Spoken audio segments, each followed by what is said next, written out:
Hoy hablaremos acerca del cálculo de rendimiento de aterrizaje para aeronaves bimotores de categoría de transporte. Como vimos en el video acerca de requisitos de rendimiento para este tipo de aeronaves, teniendo en cuenta todos los factores que pueden afectar el rendimiento de aterrizaje, se debe, primero, determinar la distancia total de aterrizaje desde una altura de pantalla de 50 pies y determinar la velocidad de aproximación a utilizar, también conocida como velocidad VREF. Ahora, una característica peculiar en las aeronaves de categoría de transporte es que estas deben cumplir con diferentes condiciones, unas durante la planificación y despacho del vuelo y otras diferentes durante el vuelo como tal. Veamos de forma resumida cuáles son estos requisitos. En el despacho y planificación se requiere que la distancia de aterrizaje calculada sea del 60 o del 70% de la distancia de aterrizaje disponible, incluyendo correcciones por condición de pista u otros factores. También se debe calcular una velocidad VREF adecuada y segura, al igual que también verificar que se cumplen con los gradientes mínimos de ascenso en configuración de Approach Climb, Landing Climb y el procedimiento de aproximación frustrada. Ahora, durante el vuelo se requiere que la distancia de aterrizaje calculada sea igual o inferior a la distancia de aterrizaje disponible, y el resto de requisitos son prácticamente los mismos. Como podemos ver, la principal diferencia radica en la distancia de aterrizaje, de lo cual hablaremos un poco más adelante. Iniciamos entonces con los cálculos que se realizan durante el despacho y la planificación del vuelo. Durante esta fase se debe determinar el peso máximo con el cual la aeronave podrá detenerse dentro del 60 o 70% de la distancia de aterrizaje disponible, incluyendo correcciones pertinentes bajo las condiciones esperadas para el aterrizaje. Cuando decimos condiciones esperadas significa las condiciones previstas, es decir, basadas en un pronóstico o en suposiciones, las cuales pueden cumplirse o no en el momento del aterrizaje real. Aparte de esto, también se debe calcular la velocidad VREF a ser utilizada durante esta aproximación teniendo en cuenta dichas condiciones, y también se debe verificar el peso máximo con el cual la aeronave puede cumplir con los gradientes mínimos de Approach Climb, Landing Climb y aproximación frustrada bajo esas condiciones. Ahora, para poder calcular todos estos valores de rendimiento se pueden utilizar tablas o gráficos proporcionados por el fabricante. El problema con esto es que al tener que calcular demasiados valores que son afectados por muchas variables, el proceso de calcularlos manualmente puede ser extenso y tedioso, lo cual puede llevar a tiempos excesivos de cálculo o también a errores humanos. Para poder mitigar estos riesgos, la mayoría de fabricantes u operadores fabrican tablas de rendimiento tabuladas ya con los datos calculados para las diferentes condiciones. Estas tablas son conocidas como los análisis de aeropuerto, y de esta manera se simplifica mucho el proceso para calcular los valores de rendimiento. La única desventaja es que normalmente cada tabla está diseñada para un aeropuerto y pista en particular, con lo cual se requiere diseñar una tabla distinta para cada aeropuerto y cada pista a ser utilizada. Y es que no se pueden fabricar tablas genéricas ya que son demasiados los factores a considerar. Cada pista tiene dimensiones y características distintas, al igual que también tiene diferentes obstáculos en su trayectoria de aproximación frustrada. A continuación veremos una de estas tablas de análisis de aeropuerto un poco más en detalle con cada uno de sus componentes y cómo se utiliza. Por ejemplo, aquí tenemos una tabla que ya tiene en cuenta las características de la pista 04 izquierda del aeropuerto de Boston, al igual que asume que la condición de pista es seca. Aparte de tener en cuenta las características de la pista, esta tabla también asume una cierta configuración de la aeronave. Por ejemplo, aquí tenemos el tipo de aeronave y tipo de motores para el cual está diseñada, tenemos la configuración de aire acondicionado y anti-ice, al igual que el uso de reversibles durante el aterrizaje. Y en la parte inferior también podemos encontrar la configuración de flaps y slats a utilizar. En las aeronaves tipo A320 para el aterrizaje se pueden utilizar las configuraciones de flaps full y configuración 3. Sin embargo, para el procedimiento de aproximación frustrada se especifica que se debe utilizar una configuración inferior a la utilizada durante la aproximación. Es decir, si la aeronave se encuentra aproximando en configuración full, en caso de realizar una aproximación frustrada, esta la realizaría con configuración 3, y si aproxima con configuración 3 deberá retroceder la posición de flaps a configuración 2 durante la frustrada. Ahora, algo que no se encuentra escrito en la tabla pero que se asume es que se utilizará el frenado máximo manual durante el aterrizaje. Una vez más, esta es una tabla que se utiliza durante el despacho, simplemente para saber si el vuelo puede ser despachado de acuerdo con los requisitos establecidos. No significa que la aeronave vaya a aterrizar con el frenado manual máximo, ya que esto casi nunca se utiliza, ya que en su lugar se utiliza un frenado automático o un frenado manual un poco más moderado. Ahora, aparte de la configuración de la aeronave, la tabla también asume unas ciertas condiciones atmosféricas, tales como lo son el QNH, el viento o la temperatura. Después de haber visto entonces el encabezado de la tabla, pasemos con el cuerpo. En el cuerpo de la tabla podemos encontrar las casillas con los valores de rendimiento que ya fueron precalculados para esa pista y esas condiciones. Veamos un ejemplo de una de estas casillas. Aquí en la parte superior izquierda podemos encontrar el peso máximo de aterrizaje regulatorio, es decir, el peso máximo de aterrizaje limitado por el rendimiento. Después encontramos la velocidad de aproximación, también conocida como VREF. Después encontramos el código del factor limitante, que es algo que veremos un poco más adelante. Y finalmente en la parte inferior podemos encontrar en la parte izquierda el valor correspondiente a la distancia de aterrizaje calculada, es decir, qué tanta distancia le va a tomar a la aeronave aterrizar y detenerse en la pista, y en la parte de la derecha tenemos la distancia de aterrizaje requerida, es decir, qué tan larga debe ser la pista para cumplir con las condiciones de despacho. Veamos en qué consisten entonces estos factores limitantes de los que hablamos. En la parte inferior de la tabla podemos encontrar ciertos códigos y lo que significan, los cuales son los factores limitantes que limitan el peso máximo de aterrizaje regulatorio, al igual que la velocidad de aproximación. En el ejemplo anterior habíamos visto que teníamos el código 2, y el código 2 corresponde a landing distance. En otras palabras, lo que nos dice es que el peso máximo de aterrizaje de esa casilla y la velocidad de aproximación se encuentran limitadas por la distancia de aterrizaje. Dicho de otra forma, si la aeronave aterriza con un peso superior al que está publicado allí, no podría detenerse dentro del 60% de la distancia disponible y por lo tanto no podría ser despachado. En este caso, ese peso límite serían 77,4 toneladas. Ahora, algo que debemos tener en cuenta es que esas 77,4 toneladas corresponden al peso máximo limitado por rendimiento únicamente. Este no tiene en cuenta los límites estructurales. Y es que debemos comparar este peso límite de rendimiento con el peso límite estructural. Para las aeronaves tipo A320 el peso máximo de aterrizaje estructural es de tan solo 66 toneladas, con lo cual este sería el peso limitante durante el aterrizaje, en lugar de utilizar el peso máximo publicado en la tabla de rendimiento. Ahora, algo que debemos también tener en cuenta es que si alguna de las condiciones que describía la tabla no se cumple, debemos corregir los valores publicados en la tabla para poder compensarlos.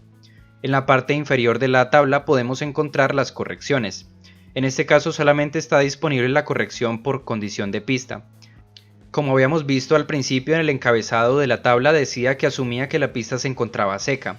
En el caso tal de que la pista se encuentre mojada, debemos entonces referirnos a la sección de correcciones y allí nos dirá qué tanto debemos reducir el peso límite que mostraba la tabla, al igual que también la velocidad de aproximación corregida para estas nuevas condiciones. También en la parte inferior izquierda podemos encontrar las correcciones para velocidad de aproximación por peso. Sin embargo, no vamos a entrar en detalle con esto, ya que cada aeronave y cada fabricante tiene tablas de rendimiento totalmente distintas y tienen procedimientos muy concretos. Para finalizar, en la parte inferior de la tabla podemos encontrar otros datos, como pueden ser instrucciones para leer la tabla o el contenido que tienen. Con esto entonces ya hemos visto cómo se calcula el rendimiento de aterrizaje de una aeronave bajo las condiciones de despacho, es decir, durante la planificación del vuelo. Una vez entonces la aeronave se encuentra en el aire, debemos aplicar los cálculos durante el vuelo. Y es que debemos determinar durante el vuelo el peso máximo con el cual la aeronave podría detenerse dentro de la distancia de aterrizaje disponible bajo las condiciones reales del aterrizaje. En este caso ya no estamos hablando de condiciones previstas o pronosticadas, sino que hablamos de las condiciones reales publicadas para ese aeródromo en el momento del aterrizaje. Justamente por ese cambio en las condiciones de aterrizaje, debemos también entonces recalcular la velocidad de aproximación a ser utilizada, al igual que verificar el peso máximo con el cual podemos cumplir con los gradientes mínimos en las diferentes configuraciones. Veamos entonces cuáles son los pasos para determinar la distancia de aterrizaje durante el vuelo, la que es llamada también In-Flight Landing Distance.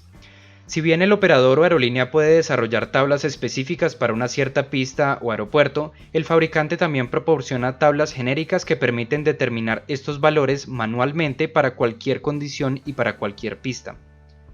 Y son en las cuales nos vamos a enfocar en el video de hoy. Y son en las cuales nos vamos a enfocar en este video. Veamos entonces cuáles son los pasos para determinar esta distancia de aterrizaje. Primero debemos determinar la condición de pista y la acción de frenado de acuerdo con la matriz de evaluación de condición de pista para el aterrizaje. Después debemos determinar la velocidad de aproximación a utilizar dependiendo de las condiciones de aterrizaje y finalmente debemos determinar la distancia de aterrizaje que vamos a tener. Para aplicar esto entonces veamos el siguiente ejemplo. Supongamos que nos piden determinar el rendimiento de aterrizaje en vuelo para las siguientes condiciones. Un peso de aterrizaje de 64 toneladas, una configuración de flaps en 3, una pista pavimentada inclinada hacia abajo con un slope del 1% y en condición húmeda, un viento de cola de 5 nudos, una temperatura exterior de 20 grados centígrados y una altitud de presión de 3000 pies. Ahora, un factor que se debe considerar en las aeronaves más grandes es la posición del centro de gravedad durante el aterrizaje, pues este nos va a afectar en la velocidad de aproximación y por lo tanto también va a afectar la distancia de aterrizaje. En este caso el centro de gravedad se encontrará al 26% de cuerda aerodinámica media. Durante el aterrizaje se espera utilizar el máximo uso de reversibles, vamos a utilizar el frenado automático en posición medio y vamos a utilizar la potencia automática durante la aproximación. Aterrizando en una pista que tiene una distancia de aterrizaje disponible publicada de 2.900 metros. Con todas estas condiciones podemos entonces ya calcular la distancia de aterrizaje y la velocidad de aproximación. Así que iniciemos. El primer paso era referirnos a la matriz de evaluación de condición de pista. Habíamos dicho que la pista se encuentra húmeda para el aterrizaje, lo cual nos da una acción de frenado buena y un límite de viento cruzado de 38 nudos.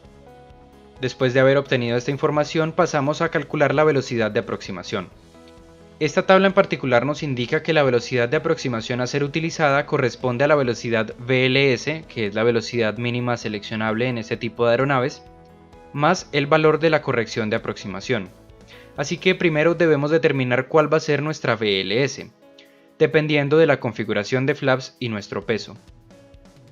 En este caso la configuración de flaps será 3, y nuestro peso es de 64 toneladas, es decir que vamos a observar las columnas entre 62 y 66 toneladas. Lo que significa entonces que para 64 toneladas la VLS será el valor intermedio entre 137 y 141 nudos, es decir 139 nudos. En esta pequeña tabla de cálculo de la VLS dice que si el centro de gravedad se encuentra por delante del 25% de la cuerda aerodinámica media, debemos añadir 2 nudos a esta velocidad. Ya que habíamos dicho que nuestro centro de gravedad era del 26%, no debemos aplicar esta corrección. Ahora vamos a calcular la corrección de aproximación. Esta nos dice que el valor de la corrección de aproximación será el valor máximo de 5 nudos en caso de tener la potencia automática encendida, 5 nudos en caso de acumulación de hielo en configuración de flaps full, 10 nudos en caso de acumulación de hielo en configuración 3 o 1/3 del componente de viento de frente hasta un máximo de 15 nudos. En este caso el aterrizaje se va a realizar con viento de cola, con lo cual entonces no aplicaríamos la última corrección, y tampoco planeamos aterrizar en condiciones de engelamiento, con lo cual tampoco podríamos aplicar esas correcciones. La única corrección que aplicaría es entonces la de la potencia automática durante la aproximación, que corresponde a 5 nudos. Después, la tabla nos dice que la velocidad de aproximación equivale a sumar la VLS más la corrección de aproximación, que en este caso es de 5 nudos, con lo cual obtendríamos una velocidad de aproximación de 144 nudos. En la parte inferior de la tabla hay una corrección a la distancia de aterrizaje dependiendo de la cantidad de viento de frente. Ya que en este caso planeamos aterrizar con viento de cola, no vamos a aplicar ninguna corrección. Habiendo calculado la velocidad de aproximación, podemos pasar ahora a la distancia de aterrizaje. Debemos referirnos a la tabla que corresponde a una acción de frenado buena y a una configuración de flaps en posición 3. Aquí debemos referirnos a la fila que dice configuración de frenos automáticos media, que nos da una distancia de aterrizaje de referencia de 5.250 pies. aplicarle diferentes correcciones dependiendo de las condiciones. Iniciamos con la corrección de peso. Este dice que por cada tonelada por debajo de 66 toneladas debemos reducir la distancia en 70 pies. Ya que nuestro peso de aterrizaje es de 64 toneladas, debemos reducir la distancia en 140 pies.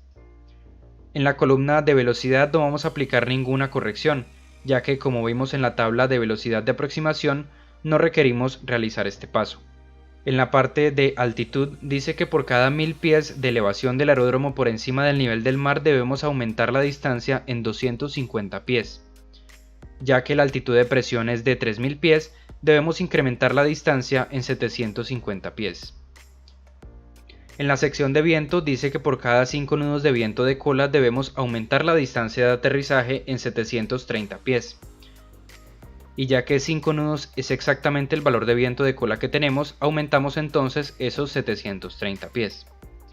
En la parte de temperatura dice que por cada 10 grados por encima de la temperatura estándar debemos aumentar la distancia en 230 pies. La temperatura estándar a 3000 pies es de aproximadamente 9 grados centígrados y nuestra temperatura exterior para la aproximación es de 20 grados, lo que nos da una diferencia entonces de 11 grados, que podríamos aproximarla a 10 grados por encima de la temperatura, con lo cual aumentamos la distancia en 230 pies. En la parte del slope dice que por cada 1% de slope hacia abajo debemos incrementar la distancia en 180 pies. Ya que tenemos una pista inclinada hacia abajo con un slope del 1%, debemos incrementarla en 180 pies. Y finalmente, en la parte de reversibles dice que por cada reversible operativo debemos reducir la distancia en 140 pies. Ya que planeamos utilizar máximos reversibles en ambos motores, tendremos entonces que reducir la distancia en 280 pies. Dando como resultado una distancia de aterrizaje de 6.720 pies. Esos 6.720 pies equivalen a 2.048 metros. Y como recordaremos, dijimos que íbamos a aterrizar en una pista que tenía 2.900 metros de distancia de aterrizaje disponible, con lo cual la aeronave podría aterrizar y detenerse de forma segura. Ahora, cabe recalcar que algunas aerolíneas y operadores aumentan la distancia de aterrizaje calculada en un cierto porcentaje para dar un margen de seguridad. Por ejemplo, Airbus recomienda que se aumente en un 15%, aunque a la final esto dependerá de la empresa. Después de haber llevado a cabo entonces estos cálculos, nos queda solamente el límite del approach climb. Y es que si bien el operador o aerolínea puede desarrollar tablas específicas para una cierta pista o aeródromo, el fabricante también proporciona tablas genéricas que permiten determinar este valor. Cabe aclarar que únicamente tenemos en cuenta el approach climb y no el landing climb, ya que este normalmente es más limitante, así que se utiliza como referencia. Veamos entonces cómo se calcula manualmente este límite de peso de approach climb. En este caso nos referimos a la fila que corresponde a una temperatura exterior de 20 grados centígrados y nos referimos a las columnas que corresponden a 3000 pies de altitud de presión, que se encontrarían más o menos entre 2000 y 5000 pies. Como podemos ver, el valor entonces estará entre 81.1 y 81.3 toneladas. Con lo cual de forma aproximada podríamos decir que es de 81.200 kilos, aunque si queremos un valor un poco más exacto podríamos interpolar estos valores de forma más precisa. Ahora, teniendo en cuenta esta limitación de 81,2 toneladas, habíamos dicho que la aeronave aterrizará con 64 toneladas, lo cual evidentemente se encuentra por debajo de este límite. Es decir que en este caso el gradiente de approach climb no será un problema. Ahora, cabe aclarar también que en algunos aeródromos los obstáculos o el terreno en la trayectoria de aproximación frustrada pueden requerir gradientes de ascenso mayores al del approach climb, lo cual limita bastante este peso regulatorio. En tal caso entonces se deben verificar las tablas especialmente diseñadas para la pista o aeropuerto en cuestión para determinar ese regulatory landing weight limitado por obstáculos en la aproximación frustrada. Espero que este video les haya servido para entender cómo se realiza el cálculo de rendimiento de aterrizaje de aeronaves de categoría de transporte tanto en despacho como en vuelo. Suscríbanse para más contenido acerca del mundo aeronáutico y dejen en los comentarios qué otro tipo de temas quisieran que tratara en los videos.